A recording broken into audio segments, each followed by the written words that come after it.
ठीक है, तो फिर आपका स्वागत है नए कंसेप्ट में। जो नए कंसेप्ट हम स्टार्ट करने वाले हैं उस कंसेप्ट का नाम है रेगुलेशन ऑफ जीन एक्सप्रेशन। ठीक है। हर बार ऐसा देखा गया है,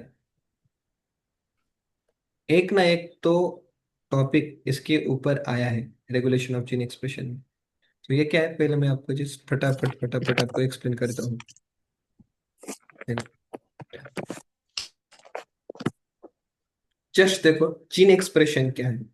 आपको पता है कि जो हमारी जीन है यहाँ पे, आपको स्क्रीन दिखाई दे रही है मेरी क्लियरली? हो सर, दिसते. ओके, तर जीन बघा, जीन जेव्हा ट्रान्सक्रिप्शन करते तेव्हा आपल्याला माहिती एमआरएनए बनतो, त्याच्यामध्ये जेव्हा ट्रान्सलेशन होतं तेव्हा त्याला आपण प्रोटीन म्हणतो. मग हे जी जीनचं कन्व्हर्जन, म्हणजे जीनचं ट्रान्सक्रिप्शन एमआरएनएत होणं, एमआरएनएचं ट्रान्सलेशन प्रोटीनमध्ये होणं, यालाच आपण म्हणतो gene expression. Therefore it is a mechanism by which gene express itself to form a protein. त्याच्यामध्ये दोन गोष्टी असतात, transcription and translation. Gene expresses itself to form a protein and naturally it will have transcription and translation process in it. Gene expression word समजला का तुम्हाला? मला एकदा सांगा.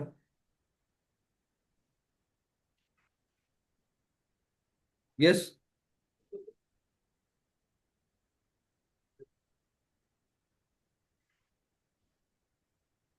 जीन एक्सप्रेशन वर्ड कळालं का?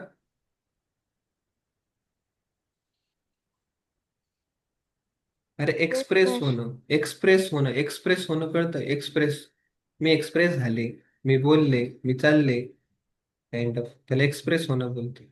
जसं जीन काय आली, एक्सप्रेस झाली. जीन एक्सप्रेस झाली म्हणजे प्रोटीन बनेल. जीन एक्सप्रेस नाही झाली मग प्रोटीन बनणार नाही. So when gene is not able to transcribe और translate then protein will not form. ठीक आहे. मग तुम्ही पाहू शकता की कधी कधी जीनचं एक्सप्रेशन करायचं, कधी जीनचं एक्सप्रेशन नाही करायचं. ठीक आहे. कधी जीनचं एक्सप्रेशन करायचं आणि कधी जीनचं एक्सप्रेशन नाही करायचं, यालाच आपण म्हणतो रेग्युलेशन ऑफ जीन एक्सप्रेशन. ध्यानात ठेवा. कधी जीनला आपल्याला चालू ठेवायचं, कधी जीनला आपल्याला बंद ठेवायचं, हे जे रेग्युलेशन आहे त्याच रेग्युलेशनला आपण म्हणतो जीन रेग्युलेशन. ठीक आहे. So what is gene regulation? Gene regulation is a molecular mechanism by which the expression of gene is regulated as per demand of the cell. म्हणजे जशी सेलची डिमांड असेल त्यानुसार आपल्याला प्रोटीन बनावं लागते. ठीक आहे. आता सपोज मी काय केलं, है ना. हं? आता मी ज्या ठिकाणी बसलेलो आहे त्या ठिकाणी मला ऑलरेडी थंडी वाजते, मग मला फॅन चालू ठेवण्याची गरज आहे का? मला सांग बरं. विचार, करू का फॅन चालू? मला थंडी वाजते. हं? नको का नका करू सर. आम्ही नाही करणार, पण जस्ट उदाहरण. उन्हाळ्यामध्ये मला गरमतंय, मग मी फॅन चालू ठेवू का बंद ठेवू? चालू. येस. तर माझ्या गरजेनुसार मी काय करतोय, फॅनला चालू किंवा बंद करतोय. म्हणजे मी काय करतोय, त्या फॅनला रेग्युलेट करतोय जसं पाहिजे मला तसं. त्याच पद्धतीने आपली जी सेल आहे ती सेल काय करते, त्या सेलच्या डिमांड प्रमाणे जीनला एक्सप्रेस करेल किंवा जीनला एक्सप्रेस करणार नाही. So this is called as regulation of gene expression. एवढं कळलं का तुम्हाला? यस. हो सर. ओके. आता बघा, it is the metabolic physiological और environmental condition that regulate the expression of gene. इथे बघा, ही NCERT ची लाईन आहे. It is the metabolic, it is the physiological और environmental condition that regulate the expression of gene. ठीक आहे. हे तिन्ही वर्ड मी काय करणार, तुम्हाला एका बॅक्टेरियाचं उदाहरण घेऊन मी तुम्हाला एक्सप्लेन करणार आहे. जसं फॉर एक्झाम्पल तुम्ही पाहू शकता की एक बॅक्टेरिया आहे. त्या बॅक्टेरियाच्या आजूबाजूला तुम्ही पाहू शकताय की मी काय केलं, मिल्क टाकून दिलं. हे मिल्क आहे. मिल्कमध्ये तुम्ही पाहू शकता हे छोटे छोटे मॉलिक्यूल जे दिसतात तुम्हाला, ते छोटे छोटे मॉलिक्यूल आहे लॅक्टोज शुगरचे. लॅक्टोज शुगरचे. असं. आता सपोज हा जो इकोलाय जो बॅक्टेरिया आहे, ह्या इकोलाय बॅक्टेरियामध्ये ऑलरेडी ग्लुकोज असेल. लक्षात घ्या, ऑलरेडी ग्लुकोज असेल तर हा इकोलाय बॅक्टेरिया बाहेरचा लॅक्टोज आतमध्ये घेणारच नाही. कारण की लॅक्टोज आतमध्ये घेतल्यानंतर आपण काय करणार आहे, आपल्याला माहिती आहे लॅक्टोज दोन गोष्टीपासून बनलेला आहे. कशापासून? Glucose plus galactose. तर माझ्याकडे जर ऑलरेडी ग्लुकोज आहे तर मला लॅक्टोजची गरजच नाही. मग तुम्ही पाहू शकता इकोलाय सेल जी आहे ती लॅक्टोजला आतमध्ये घेणारच नाही. कळलं पण तुम्हाला. मग तुम्ही पाहू शकताय की एन्व्हायरमेंट मध्ये लॅक्टोज आहे, पण मला आतमध्ये माझं मेटाबॉलिक माझी फिजिओलॉजीकडे नीडच नाही आहे लॅक्टोजची, तर मी कशाला घेऊ? पण जर मला आतमध्ये मेटाबॉलिक माझी फिजिओलॉजिकल नीड आहे लॅक्टोजची, पण बाहेर जर लॅक्टोज नाहीच आहे, कळलं पण मग मी त्याला आतमध्ये कसं काय घेता येईल मला? है ना? म्हणजे तुम्ही पाहू शकता एक जीन आहे, ती जीन काय करते, एक स्पेशल प्रोटीन बनवते. त्या प्रोटीनचं नाव असतं परमियस प्रोटीन. ते परमियस प्रोटीन जर असेल तरच ते लॅक्टोज आतमध्ये येतं. कळलं पण तुम्हाला. म्हणजे ते डिपेंड करतं की सेलची रिक्वायरमेंट काय आहे, त्यानुसार आपण काय करतो, जीनचं एक्सप्रेशन रेग्युलेट करतो. आता इथे व्यवस्थित बघा. जीनचे दोन टाईप असतात. एक जीन असते ती जीनला आपण म्हणतो कॉन्स्टिट्यूटिव्ह जीन, जी कॉन्स्टंटली ऑन असते. कॉन्स्टंटली ऑन असते त्या जीनला आपण कॉन्स्टिट्यूटिव्ह जीन असं म्हणतो. जसं इथं पाहू शकताय की enzymes which is required for glycolysis. आता मला सांगा, सेल जी आहे सेल, ती प्रत्येक मोमेंटला एटीपी जनरेट करते.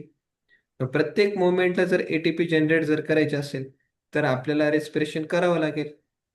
म्हणजे आपल्याला जो ग्लुकोज आहे त्या ग्लुकोजचं पायरुविक ऍसिडचा ऍसिटाइल कोएन्झाइम आहे, ऍसिटाइल कोएन्झाइम ए पासून क्रेब्स सायकल पासून नंतर आपल्याला एटीपी बनावं लागतील इलेक्ट्रॉन ट्रान्सपोर्ट चेन थ्रू. म्हणजे जे जे एन्झाईम्स लागतात ग्लायकोलिसिससाठी किंवा एरोबिक रेस्पिरेशनसाठी, ते एन्झाईम्स आपल्याला कॉन्स्टंटली बनावे लागणारच आहेत. म्हणजे जे एन्झाईम्स मला ग्लायकोलिसिससाठी लागतात, एटीपी बनवण्यासाठी, ते एन्झाईम्स मला बनावे लागतील. म्हणजे ते एमआरएनए मला ते बनवावे लागतील. म्हणजे एमआरएनए एन्झाईम्स बनवतात, ती जीन मला कंटिन्युअसली काय ठेवावं लागेल, ऑन ठेवावं लागेल. म्हणजे त्यांचं एक्सप्रेशन कंटिन्युअसली ऑन राहायला पाहिजे. म्हणजे अशा ज्या जीन आहेत ज्या कॉन्स्टंटली ऑन असतात, कधीही बंद होत नाही, त्या जर बंद झाल्या ना, मग आपलं संडे मंडे ट्युजडे वेनसडे सगळं बंद होऊन जाईल. कळलं पॉईंट तुम्हाला. सपोज हार्टच्या ज्या मसल्स आहे त्या मसल्समध्ये जर कॉन्ट्रॅक्शन रिलॅक्सेशन जर झालंच नाही, त्यांना जर एनर्जीच नाही कॉन्ट्रॅक्शन रिलॅक्सेशन करायची, ते जीनच जर बंद पडलं, हार्ट बंद पडलं, सगळंच बंद पडलं. कळतंय तुम्हाला मी काय सांगतोय?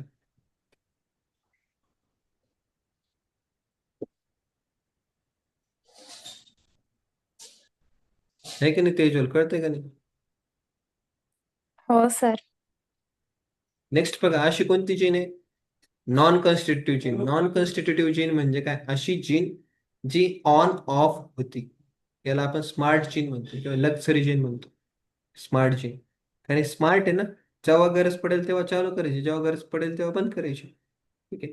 तुम्ही पाहू शकता अशा जे जीन असतात ना, त्यांचे प्रोटीन्स किंवा प्रोडक्ट ते सेलसाठी कॉन्स्टंटली लागतात का नाही, त्यामुळे आपण त्याला चालू बंद करू शकतो. हे बघा तुम्ही, चीन ऑन केली प्रोटीन भेटेल, चीन ऑफ केली प्रोटीन नाही भेटणार. जेव्हा पाहिजे तेव्हा ऑन करा चीनला, जेव्हा पाहिजे तेव्हा ऑफ करा चीनला. म्हणजे आपण एनर्जी वाचू शकतो. जर आपण कॉन्स्टंटली जर प्रोटीन बनवत केले, आपण ऑलरेडी पाहिलं आता प्रोटीन बनवण्याला किती एनर्जी लागते. सेलला जर एनर्जी स्टोअर करायची असेल तर सेल थोडंफार इंटेलिजंट काम करेल ना. जे प्रोटीन लागतात ते चीन ऑन ठेवते. असं जे प्रोटीन मला मधून मधून लागतात, कॉन्स्टंटली लागत नाही, त्या जीनचं ऑन ऑफ आपण करू शकतो. हे बघा, हा टॉपिक व्यवस्थित ऐका बरं तुम्ही. हं? असं लोड आल्यासारखं नका वाचू, असं है ना? आळस आल्यासारखं नका घेऊ. एक एक टॉपिक वरती क्वेश्चन विचारला जाऊ शकतो. ठीक आहे. मी तुम्हाला डेप्थ मध्ये काय एक्सप्लेन करतोय, अरे काय सांगावं तुम्हाला आता. हा टॉपिकला आहे ना, एवढं नॉर्मली क्वेश्चन नाही विचारले जात ह्या टॉपिक मधून.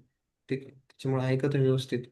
तर दोन टाईपचे काय असतात, जीन रेग्युलेशन असतात. एक असतं इंड्युसिबल टाईप, एक असतं रिप्रेसिबल टाईप. मग मला सांगा, जीन रेग्युलेशन कोणत्या जीन्स मध्ये करावं लागेल आपल्याला, कोणत्या जीन्स मध्ये करावं लागेल? जी जीन काय करती, ऑन ऑफ होती, त्या जीन मध्ये जीन रेगुलेशन करावं लागेल. जी जीन ऑलरेडी ऍक्टिव्ह है उसमें क्या रेगुलेशन करावं लागेल?